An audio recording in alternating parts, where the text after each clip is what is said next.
A Guten Erev Shabbos.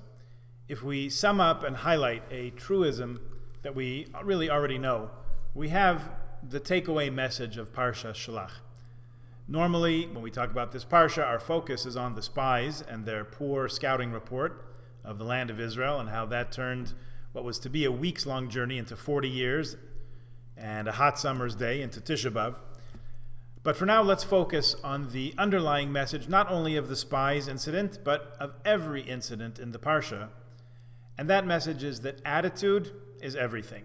Attitude is everything. There are dozens of stories about attitude and hundreds of websites about how to think in a self-affirming way, positive visualizations, internal dialogue, how to think positively, and so on, all based on the notion that our attitude shapes our perspective and how we experience and process what goes on around us. Perhaps it's not too soon to at least start imagining a light at the end of our pandemic tunnel. Things can always change, but this stays constant. How we face our challenges makes a lot of difference. Viktor Frankl writes in Man's Search for Meaning that sometimes that's the only control we have over a situation. We may be powerless to change what's happening, but we can freely choose the attitude with which we approach things that happen in our lives. More often, in our case, we're able to actually decide how to act in response to what goes on around us, and hopefully what we choose leaves us stronger, smarter, better for the experience, whatever it happens to be. Spies were sent into the land of Israel at the outset of this week's portion, Shelach, or Shelach Lecha. The name is sometimes called send, sometimes it's called send for yourself, because people need to believe in a project to be able to put themselves into it. That was the hope, but spoiler alert, it did not go so well. While the spies witnessed the exact same situation, only 2 of these 12 scouts returned to the Jewish people with a positive, can-do attitude. The other 10 reported a gloom and doom, it's too much, it's overwhelming, a negative view of things, which had, you would expect, a negative effect on all those who heard their words. We learned that their actions and orientation as they went into that moment ultimately determined how they emerged from the experience. There's a helpful note of positivity overall in this week's readings in the Haftorah, which is from the book of Joshua, the early chapters, Sefer Yehoshua. The Haftorah fast forwards 4 decades later to Bnei Yisrael's preparation for, finally, at long last, entering and conquering Israel. Joshua himself learns from what he witnessed the events of 40 years prior, and sends not a huge committee, which usually has problems achieving results, but rather he sends in 2 hand-picked emissaries who achieve the objective and return swiftly with a useful and succinct report. Their attitude was different than the original scouts who went years before them, and this time theirs was a positive in outlook and results-oriented. What's the lesson here? We can learn from and benefit from our miscalculations, and we can do better next time. Sometimes in life, we do get a second chance. Hindsight, of course, is 2020. We all know. In a few weeks, when we get to Chumash Devarim, when Moshe Rabbeinu recounts the significant portions of our history for us to remember and live with as we enter into Israel, he mentions the events of this week's Parsha. He says that we sent in spies. He says, V'yachperu lanu es haaretz. They would scout out the land. It's a pretty standard term for reconnaissance. But originally, the spies had been sent on their mission with a different attitude. God told Moshe, Shelach Lecha anashim v'yaturu es eretz Canaan. The word here for scouting is v'yaturu, which has in it the name of Moshe's father-in-law, Yisro, Jethro. What's he doing in this mix? Yitro, remember, had a previous career in the world of paganism. He knew all about distractions, he knew about illusions, he knew about self-deception. That was a suggestion for the original spies to appreciate and make the most of God's blessing as they went about their task in order to fulfill that blessing. The therapists call this reframing. The way we talk about things, the way we tell our stories, that itself affects our orientation. Now, after the whole debacle with the spies' defeatist report, God decrees 40 years of wandering in the desert instead of entering into the land of Israel forthwith. At that point, a group of rebels takes matters into their own hands and decides to make Aliyah today, not 40 years from now. Alo na'aleh, they borrow Kalev's words, just do it, let's go. Doesn't go well. On the one hand, we would have liked to see this little rebellion succeed, maybe. The same folks who just a few days earlier were convinced that Aliyah could not happen, now nothing's going to stand in their way. They were off. They took matters into their own hands. Well, the thought of Teshuvah was a good thought, and had they secured both the guide star of going with the ark leading the way and Moshe's blessing, by extension God's, it would have worked out better. As much as this attitude would have served them well a week or two earlier, now the need was to stay together with the people and not go off on a renegade mission. The wisdom is to know what's called for when. The other elements in the Parsha, which seem disconnected from the spy story, actually are centered around the same theme. So that in that light, the Parsha is really talking about a bunch of different perspectives, a bunch of different examples on the same idea of attitude. The next topic of discussion in the Parsha, in the middle of the fourth Aliyah, is grain offerings and wine offerings that are part of the daily sacrifice. Wine is an interesting part of the equation because it has ta'am, taste, which also in Hebrew means reason. We contrast wine with matzah at Pesach time, seeing the distinction between matzah, which has no taste, and wine, which has a good taste. We come to appreciate the significance of both. Accepting mitzvot, regardless of the degree to which we appreciate them, beli ta'am, without taste, without understanding, that's the na'aseh part of na'aseh v'nishma at Mount Sinai. We will do, and then we will hear.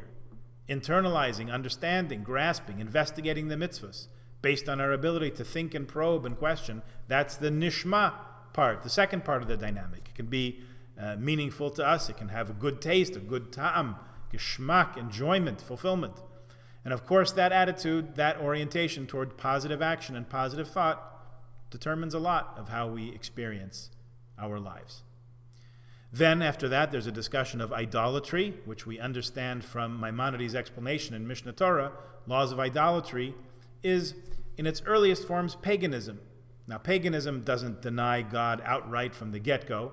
Rather, it worships the conduits or the visible manifestations of God's power. The sun, the moon, the stars, the trees, all intermediaries of divine power.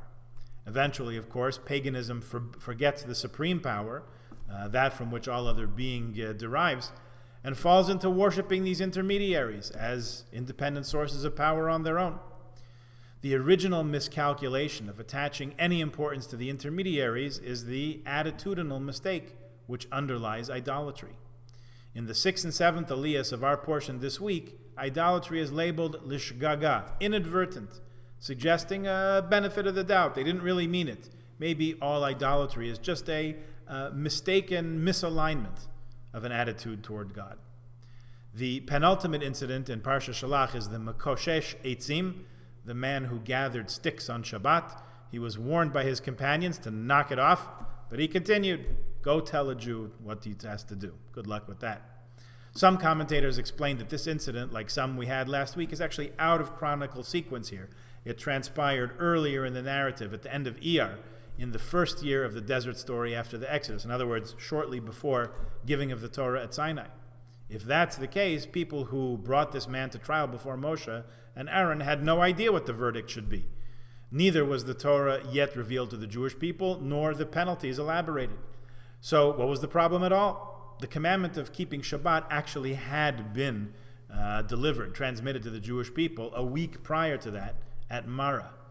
Those who say that it's properly placed here is to teach us the connection between idolatry and disregarding Shabbat. One is like the other. Even for the best of intentions, it ultimately leads a person far from the path.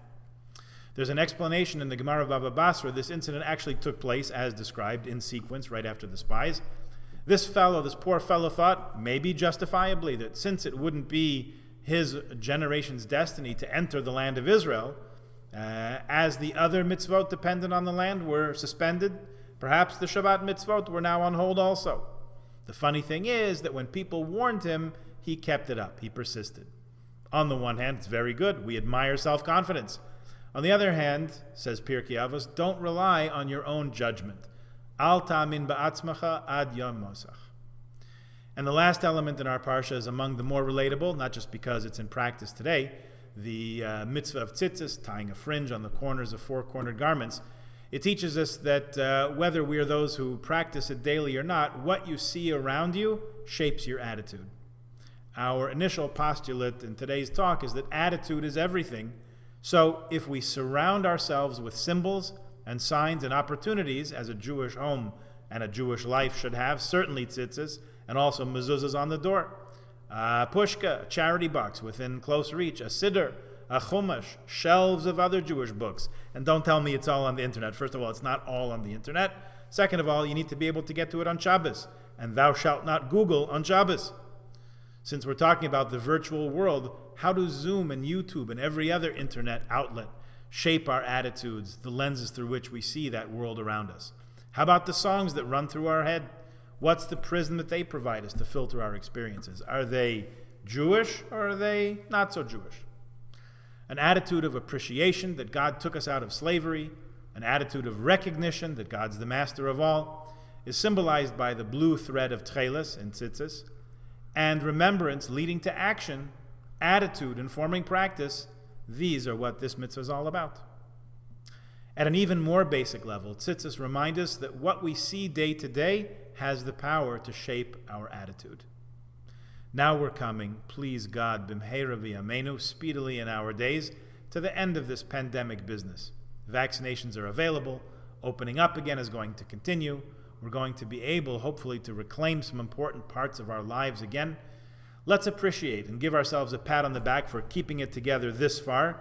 We have learned, we have kept in touch, we have shared each other's simchas, and have kept on an even keel as best we could through this very challenging year, plus using the phone, using email, using Zoom. Now, as the weather turns nicer, we may be able to do more things together, see more one of another, dare to think that some things might be as they once were. Probably some things will have changed forever, but maybe some of the familiar will come back. It's easy to fall into a cynical view of things, this will never and that will never. Let's take inspiration from this week's Seder and realize how much attitude makes things look different. Let's keep as positive an outlook as we possibly can, and let that influence and color our experience in the days and months to come. Let this be a time for celebrating friendship, community, good health, commitment, dedication, learning and doing, and hopefully peace within ourselves, peace among ourselves, and certainly peace in the land. Good Shabbos.